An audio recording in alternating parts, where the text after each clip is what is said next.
O propósito do nosso artigo é compreender a necessidade da diferenciação entre os termos arte e artefato.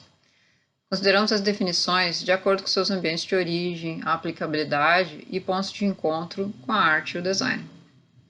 O escopo foi reduzido às artes plásticas relativas aos períodos modernista e contemporâneo, levando em consideração que o conceito de arte não é absoluto.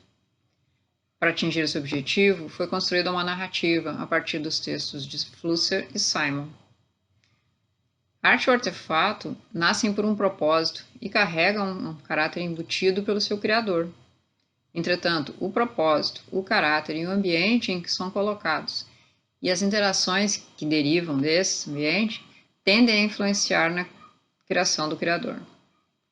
Não tentamos definir o que é arte, pois um dos primeiros elementos que torna essa resposta imprecisa é a alternância entre os movimentos de arte ao longo da história. Percebemos que existem muitas polaridades nesse caminho, como a atual discussão a respeito da necessidade da arte ser bela ou não, de ser útil ou não, de ser capaz de comover ou incomodar. Estamos nos regendo por polaridades e, dessa forma, começa a ficar mais compreensível definir o que não é arte, que também é outra polaridade. Acabamos por usar a afirmação de Eflin de que a arte é uma forma de produção cultural que deve ser estudada dentro do seu contexto cultural. Dessa forma, passamos pelo exemplo da designer Paula Antonelli, que ao realizar a curadoria de uma exposição no MoMA, se viu na situação de precisar criar vários pontos de interatividade virtual para que os visitantes pudessem compreender o caráter, o propósito e o ambiente dos artefatos expostos.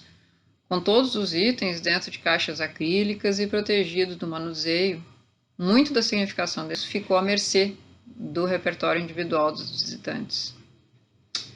Buscamos compreender dos trabalhos de Deleuze, Guattari e Freleng para exemplificar o caráter de comunicação, de linguagem presentes no mundo artificial da arte e do artefato em seu contexto. A escolha do título de uma das sessões, que foi o propósito, o caráter e o ambiente, faz referência a esses três termos apresentados por Simon, que levam em consideração o ambiente como matriz.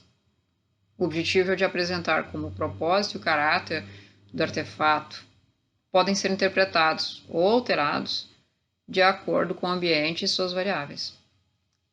E para afirmar o potencial de linguagem, de significação das diversas interpretações da palavra artefato, de acordo com o momento histórico, interlocutores e objetivos de uso e apreciação. Para além da argumentação de Flusser de que o design é um lugar em que a arte e a técnica se encontram, há um grande ponto de contato entre arte e design, que é a estética. Nesse artigo não entramos nesse detalhamento por limitações do formato, mas citamos alguns aspectos e mostramos uma colagem de imagens de artefatos criados por Peter Behrens, não só de forma a atender à utilidade proposta, mas com uma clara preocupação estética. Então, esse artigo buscou compreender a imposição de separação entre arte e artefato. Um artefato é todo objeto feito pelo homem com uma intenção.